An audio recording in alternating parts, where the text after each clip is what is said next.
Freedom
ஆண்டவருடைய பெருமானுடைய அருளை பெற்று அம்மாவா இருக்க முடியாத திரௌபதி அம்மனுடைய அருளை பெற்று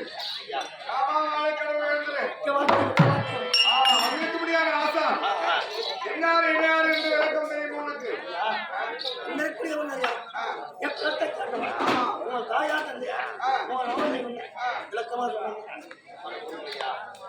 படுத்தலை காட்டும் பலியுமோல் என்றும் கடத்தலை காட்டும் முகம் என்றார் வள்ளுவர். வல்லபெருமானுடைய வாக்கிற்கு வந்திருக்கக்கூடிய மன்னன் யார் என்று விளக்கம் தெரியும் உனக்கு? தெரிந்த போதிலும் ஆமா சந்திரகுலத்திலே இருக்கும்படியான 3 கத்தாக்கள் பிறந்தார்கள். அதிலே திருவிழாத்தில் உண்டு பாண்டு மன்னன் ஒன்று இருக்கும்படியான விக்ரமன்னன் ஒன்று.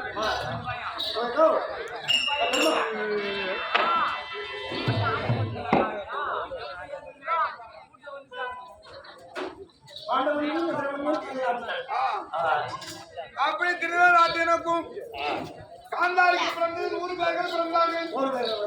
என்னுடைய பெரிய தந்தை பிள்ளைகள்.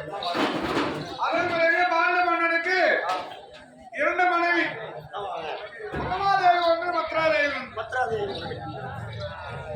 அப்படி 2 மனைவிகள் இருக்க உத்தமாதேவி வயிற்றில் பிறந்தவர்கள் 3 பேர்கள் பிறந்தார்கள். தர்மநந்தன் ஒன்று, தர்மனுக்கு இளையோனா இருக்க முடியாத வீமன் ஒன்று, வீமனுக்கு இளையோனா இருக்க முடியாத 32 லட்சுமணன் அர்ஜுன பெருமான் ஒன்று. அப்படி அவர்கள் பிறந்தார்கள். மத்ராதேவி வயிற்றிலே பிறந்தவர்கள் 2 பேர், நகுலன் சகாதேவன். அப்படி சொல்ல முடியாத இப்படி இருந்த பொழுதிலும் இருதாய் பிள்ளைகளாக இருந்தாலும் நாங்கள் ஒரு தாய் மக்களாகவே வாழ்ந்து கொண்டு வருகிறோம்.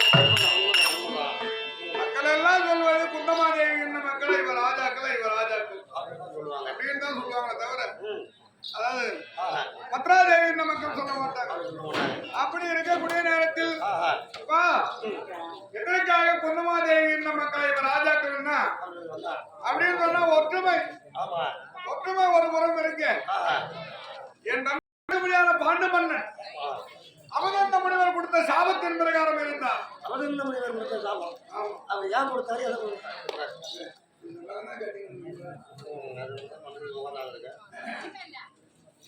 அவதந்த முனிவர் எதனால சாபம் விட்டாருன்னு சொன்னா என் நம்பியாருக்கு முடியாத பாண்டு மன்னன் அரசாட்சி செய்து கொண்டு இருக்கக்கூடிய நேரத்தில் 1 தினத்திலே வனமார்க்கமாக மிருக வேட்டையாட சென்றார்.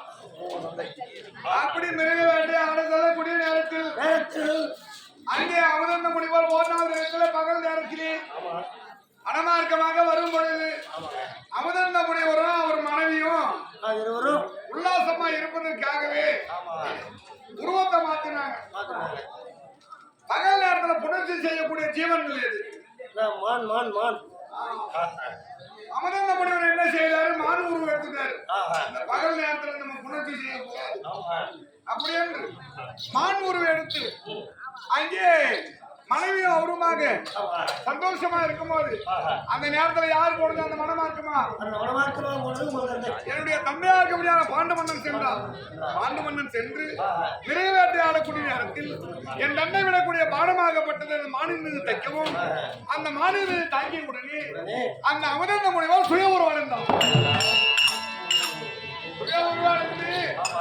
பாண்டு மன்னா என் மனைவி யாரும் உல்லாசமா இருக்கும் பொழுது இப்படி இந்த காம துரோகம் செய்தாயே அப்படி என்று உனக்கு சாபத்தை கொடுத்தார். பாண்டு மன்னா எப்பொழுது உன்னுடைய மனைவியா இருக்க முடியாது உன்னுடைய மனைவி கூட நீ எப்போ சேரணும்னு நினைக்கிறியோ உன்னுடைய சிரம் வெடிக்க கடவுள் அப்படி என்று அவதந்த முனிவர் சாபத்தை கொடுத்தார். சாபத்தை பெற்ற என்னுடைய தந்தையா இருக்க முடியாது பாண்டு மன்னன் அரண்மனை வழியாக செல்லும் பொழுது சில நாள் தினம் முடிந்தது. முடிந்த பிறகு அரண்மனை வழியாக போகுது என் தாயாருக்கு முடியாத ஜலத்திலே நீராடி கூந்தலை இருந்தார்கள். அரண்மனை உள்ள. அப்ப எங்க அப்பா பண்ணிட்டாரு, அமுதன் முனிவர் கொடுத்த சாபத்தை மறந்துட்டாரு. எங்க அம்மா மத்ராதேவி பார்த்து குடிச்சிட்டு அழகா இருந்தாங்க. சரி மனைவி கூட சேரலாம் அப்படின்னு அரண்மனை நோக்கி செல்லும் பொழுது மனைவியை சேரலாம் அப்படின்னு தான் நினைச்சாரு. உடனே தந்தை அமுதன் முனிவர் கொடுத்த சாபத்தின் பிறகு அவர் சிரமாகப்பட்டது வெடித்து இருந்தார். ஆத்தாருடைய தாயா இருக்க முடியாது மத்ராதேவி, ஏழையாளர்கள் கணவரா இருக்க முடியாது. பாண்ட மன்னன் நம்ம தானே இருந்தாரு. அதனால இனிமே நம்ம உயிரோட வாழக்கூடாது. கணவன் இருந்த பிறகு நம்ம உயிரோட வாழ்ந்து என்ன பண்ண போறோம் அப்படின்னு கூடவே எங்க அம்மா உடன்கட்டை இருந்தார்கள். ஆம் தேசத்தை பொண்டாட்டி உயிரோட வாழக்கூடாது. அந்த காலத்துல இப்ப இல்ல, அப்படி கிடையாது. எப்ப சாவோம் நம்ம எப்ப சின்ன கிடக்கலாம் கிடையாது. உடனே நாயா இருக்க முடியாத மத்ராதேவி நகுல சகாதேவன் இருவரும் பிறந்தோமே எங்களை என் தாயா இருக்க முடியாத குண்டுமாதேவி இடத்துல ஒன்று வந்து அக்கா இனிமே நான் உயிரோடு வாழ மாட்டேன். கணவன் இருந்த பிறகு நானும் அவதான் உடன்கட்டை வழக்கம். என் வயதுல பிறந்த பிள்ளையா நினைக்காது. இனிமே இந்த நகுல சகாதேவன் உன் வயதுல பிறந்த பிள்ளைகளை கையை பிடிச்சு கொடுத்தாங்க பாரு. அன்று நாள் முதல் இன்று நாள் வரைக்கும் நாங்கள் ஒரு தாய் மக்களாகவே வாழ்ந்து வரோம். பாண்டவை ஒரு ராஜாக்கள் இருக்க முடியாது. சாஸ்திர நிபுணர் சகாதேவன்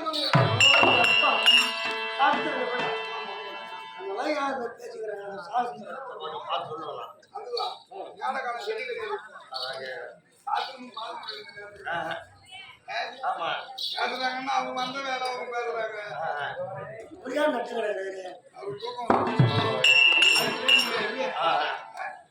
அப்படி சகாதேவன் மன்னன் தெரிஞ்சுக்கிறோம். இந்த விதத்துல நான் வந்திருக்கிறேன், எல்லாம் வந்துக்கிறேன்.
பாண்டவை ராஜாக்கள் நாங்கள் பிறந்து எப்பொழுது பூமியில பிறந்தோமோ அப்பொழுது துரியோதனை எங்களை போராமை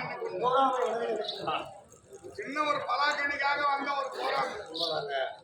பலாக்கணியை கொண்டு வந்த நாரத மூலியமாக அதை பகிர்ந்து பார்க்கும் பொழுது 105 பலாசம் இருந்தது. பார்த்தார்கள் குரு பெரியவர்கள் 105 இருக்கும். துரியோதனை என்ன நினைச்சுட்டான், 100 பேருக்கு 100 பலாக்கணி வர வந்தது. அது 100 சொல்ல வரும், அவங்களுக்கு 5 பேருக்கு 5 தான் போகும் அப்படின்னு நினைச்சுதான் துரியோதனை. ஆனா குரு பெரியவர்கள் பார்த்தார்கள், இந்த பலாக்கணியை பெரிது பாகமா பண்ணிட்டார்கள் இல்லையா. அப்படி பிரிதுபாகமா பகிர்ந்து கொடுக்குற நேரத்தில் பார்த்தான் துரியோதன், பலாக்கணியா இப்படி பிரிதுபாகமா பகிர்ந்து கொடுக்கணும்னா இந்த அத்திமா நகரத்துல அந்த அத்திமா நகரத்தை பிரிவு பாதியா பகிர்ந்து சொன்னா 100 பேர்கள் பேர்பாதி ஆழ்வார், 5 பேர்கள் பேர்பாதி ஆழ்வார்களே. இவர்கள் சின்னஞ்சிறு வயதில் விட்டு வைக்க கூடாது அப்படின்னு பல சூது மார்க்கமெல்லாம் செய்தான். ஆமா, சூது மார்க்கம் எல்லாம் செய்து அதுவே இல்லாம உலக லட்சியம் நமோ நாராயணன் பகவானுடைய ஒரு கிருபையால அவன் செய்த சூதினால எல்லாம் தப்பிப்போம். ஆமா, அப்படி தப்பித்திருக்கக்கூடிய நேரத்தில் அப்பா படுபாவி கடைசியாக என்ன செய்தான், அத்திமா நகரத்துல ஒரு மண்டபம் ஒன்று ஏற்படுத்தி அந்த மண்டபத்திற்கு வரவேற்பு செய்தாங்க. அவன் கூப்பிட்டா வரமாட்டார்கள் அப்படின்னு அவன் தந்தையா இருக்க முடியாது. திருநாட்டின் கையொப்ப மூலியமாகவே நிருபம் வந்தது.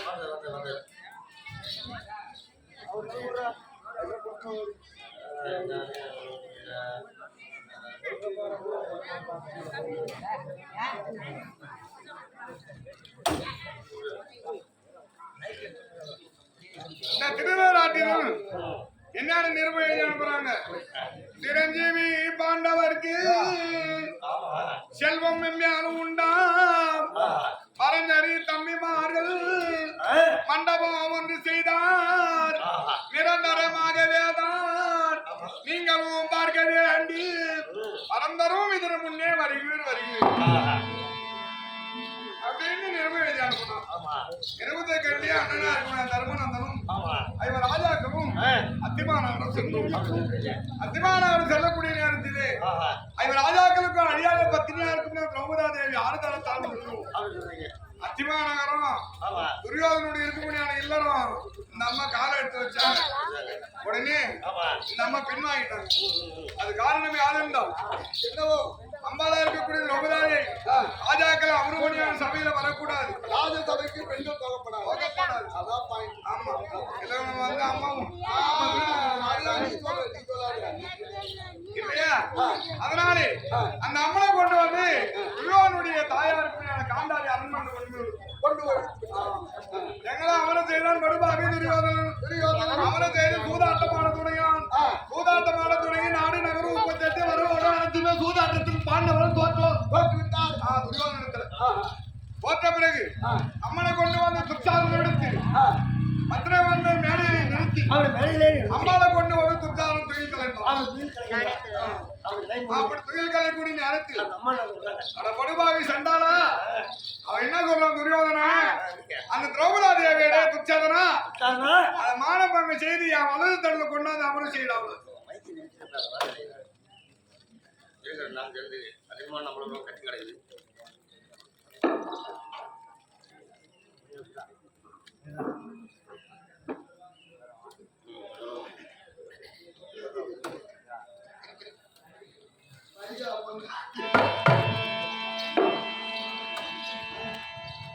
உடனே இந்த அம்மா சொல்றாங்க அந்த துரியோதனை சொல்றானா அந்த அம்மாவை கொண்டு வந்து என் வலது தொடல அமர் ஏண்டா ஒருத்தன் வலது தொடல அமர்னா யாரு அவன் முன்னாடி தானே அது படுப்பா அவதான் உட்காருவா பாசமா பேசுவா. வேற ஒருத்தன் முன்னாடி கொண்டு வந்து என் வலது தொடல உட்காருன்னா யாரா உட்காருவாங்களா? அப்ப இந்த அம்மா சொல்றாங்க டே துரியோதனா நானா வந்து உன் வலது தொடல அமருவேன். உன் வலது தொடல அமரக்கூடியது எது வரும் தெரியுமா? நாயிருக்கும் முன்துடையில் நரகா உந்தல் நாய் தானே வந்து வலது துடையில அமரும். இந்த அம்மா நான் மாதா நான் வந்து உட்கார மாட்டேன். நான் உலக மாதா மக்களுக்கெல்லாம் தெய்வம். நான் வந்து உன் வலது துடையில உட்கார மாட்டேன். நாயிருக்கும் முன்துடையில் நரகா உந்தல்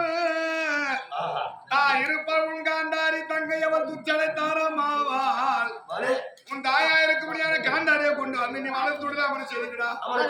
உன்னுடைய தங்கையா இருக்கும்படியான துச்சடியை கொண்டு வந்து நீ அவனை செய்துடா. உன்னுடைய வலது துடையில நான் வந்து அவனை மாட்டேன். உன்னை எப்படி கொள்ளுவேன்? இருக்கும் என் மதகரியால் உன்னை பிறமாயாக்கி இருக்கும்படியான 10,000 புஜபலம் தெரியும் ரத்தனா இருக்கும் எனக்கு எதாயத்தில் உன்னை கொண்டு இருக்கும் என் மதகரியால் உன்னை பிறமாயாக்கி வாயிருக்கும் பஞ்சவருக்கு கூந்தல் குடிப்பேன் என்று நானும் பார்க்க என்ன தொட்டு துயில் கலைக்கூடிய ஒரு கோழைக்கு எப்ப கோவம் வருமா இருக்கட்டும். அவனுக்கு எப்ப கோவம் வரும்னா தான் மனைவி மீது வேற ஒருத்தன் பார்வை பட்டாலோ இல்ல கையை பிடிச்சி இழுத்துட்டானா உடனே அவனுக்கு கோழைக்காக இருந்தா கூட அவனுக்கு கோவம் வரும். அதே போல அந்த உன் தம்பி துச்சாதனை என்னை தொட்டு துயில் கலைக்கூடிய நேரத்தில் வாயிருந்தும் மௌனமா பேசாமல் இருந்தார்கள் என் பாண்டவர்கள். வாயிருக்கும் பஞ்சவருக்கு கூந்தல் முடிப்பேன் என்று வானோர் பார்க்க வானோர் என்றா தேவர்கள் என்னை தொட்டு துயில் கலைக்கூடிய நேரத்திலே தேவரெல்லாம் பார்த்திருந்தார்கள். அதே போலவே உன்னை நான் மன்னருடைய கதாயத்தில் அடித்து கொன்று நான் கொல்லவில்லை என்றால் என்னுடைய பெயர் பாஞ்சாலி இல்லை அப்படின்னு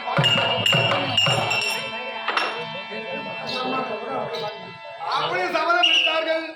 படுபாவை நாங்கள் எல்லாம் சூதாட்டத்தில் தோற்ற பிறகு படுபாவை துரியோதனை 12 வருஷம் காடாண்டு ஓராண்டு 5வது வருஷம் கழிச்சு வந்தா நாடு தரேன் 12 வருஷமா காட்டு இருக்கும். காட்டுல காய்கறியெல்லாம் முடிச்சுட்டு கொண்டு துன்பப்பட்டோம். 1 வருட காலம் 5வது வாசம் கழிப்போம்.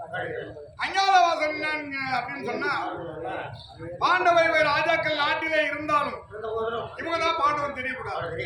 அப்படி தெரிஞ்சா மீண்டும் 13 வருஷம் காட்டுக்கு அனுப்பிடுவோம் அப்படின்னு சொல்லலாம் துரியோதனன்.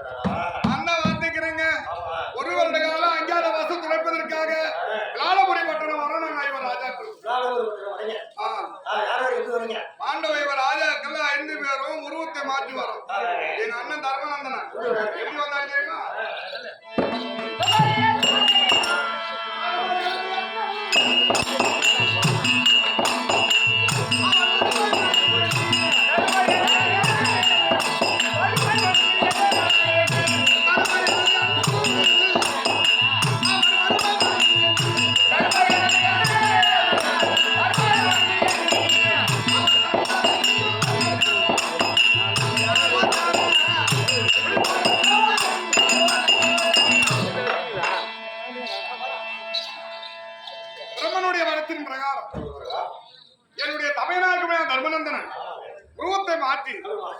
எங்க பண்ற ஐராவும் ஓ எங்க பண்ற ஐராவா எங்க பண்ற ஐரா வந்து வருங்காலம் செல்காலம் நிகழ்காலம் இந்த காலகாலங்களெல்லாம் முக்காலமும் கண்டு இருக்கக்கூடியவரா அவர் போய் நேரம் விளாட மன்னனுடைய அருகாமல் அமர்ந்தார் அவர் நல்ல போய் சொல்லு உண்மைதான் சொல்லிட்டு போறேன் அண்ணன் தர்மர் தர்மர் வந்தாங்கன்னா தர்மர் கூட இருந்தா நானு எங்க போறதுன்னு தெரியல அவன் தான் காட்டுக்கு போயிட்டாங்க ஒரு வருஷம் வந்திருக்கோம் ஒரு வருஷம் நாங்க இருந்துக்கிறேன் தர்மம் அப்படிலாம் போன சொன்னா இரண்டாவது யாரு குருபு செய்யது மஜானன் கொடியா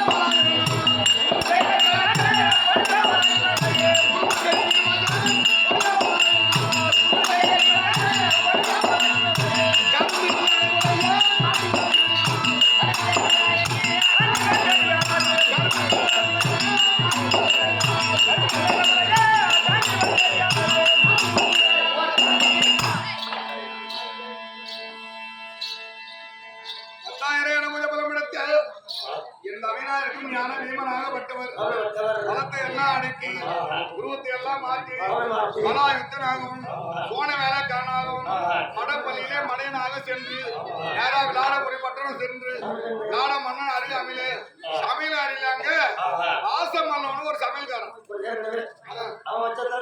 ஆமா அங்க போனா அவன் கூட சண்டை போட்டு அவனை வெட்டி அடங்குவோமானால் வேலை இல்ல வேலை எங்க அண்ணங்கிறது போனார் வேலை கேட்டார் ஐயா நான் சமையல் செய்வேன் அப்படின்னு கேட்டார் சரி மடப்பள்ளியிலே வாசமகன் ஒருத்தவங்க அவங்க கூட சண்டை செய்து வெற்றி பேரு உன்னை வேலை சேகரம் சொல்லிட்டாங்க இங்க இருந்து எங்க அண்ணன் பலாயுத்தம் போனார் பீம உருவத்தை மாற்றி போனார் வாசமகனை கொன்று இவரு போய் வேலை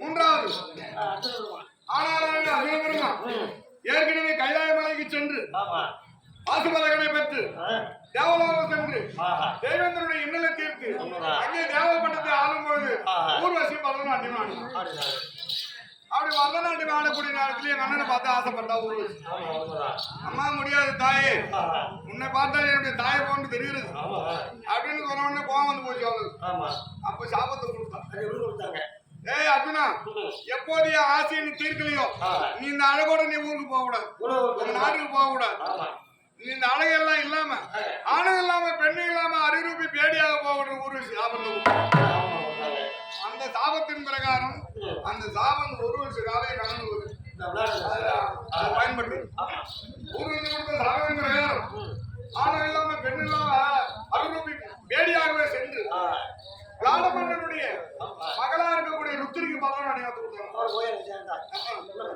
அதன் பிறகு நகுலன் சகாதேவன் நாங்க இருக்கிறோமே என்ன உருவத்தில்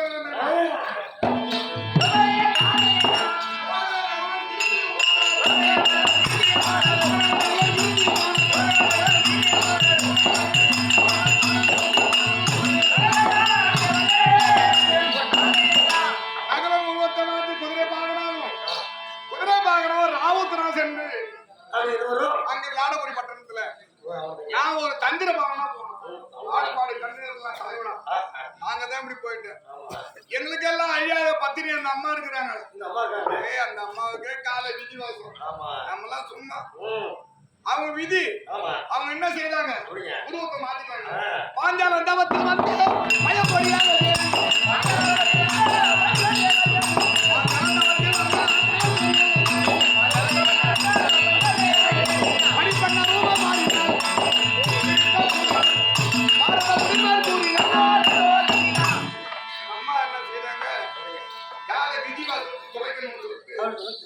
விதின்னு ஒருத்தவங்க நம்ம கூட இருக்கிறாங்க தெரியுமா உனக்கு அந்த விதியால தான் நாம இங்க கத்துறோம் பேசுறோம் பேசிக்கிறாங்க நம்ம விதி கத்தணும் பொழுது வெடியணும் அவங்க என்ன பண்ணுவாங்க பேச வந்தவங்க பேசிட்டு இருப்பாங்க அதுதான் விதி அப்ப நம்ம என்ன செய்யறாங்க திரௌபதி என்ன பெயரை நீக்கி நம்ம 5 பேரை வச்சுட்டு போறாங்க பணிப்பெண்ணு வண்ணமகள் சைலந்திரி பூமாலக்காரி விருதோசாரணி அப்படின்னு 5 பேர் அந்த அம்மா போய் சுப்பிரமணிக்கு பள்ளியோட வேலை செய்யறாங்க என்னென்னமோ நடந்தது அவன் தம்பி வாங்கினா கேசரம் வாங்கினான் ஒழுங்கு தொலைஞ்சான் முடிஞ்சு போச்சு அப்பா எங்களிடத்துல இருக்க முடியாத ஆயுதம் இருக்கிறது பஞ்ச ஆயுதம் அது எங்க கொண்டு போய் பஞ்ச ஆயுதம் எல்லாம்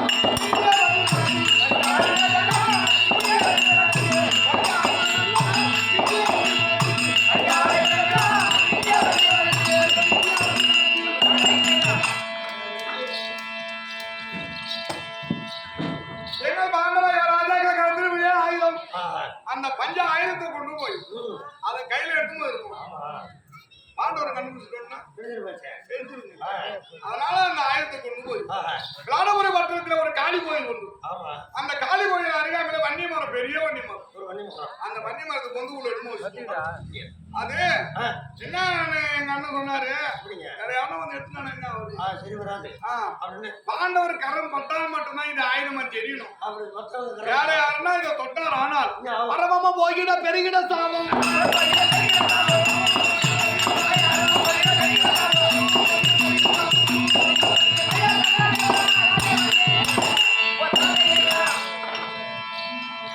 அப்படின்னா சர்வமாக போகிறது.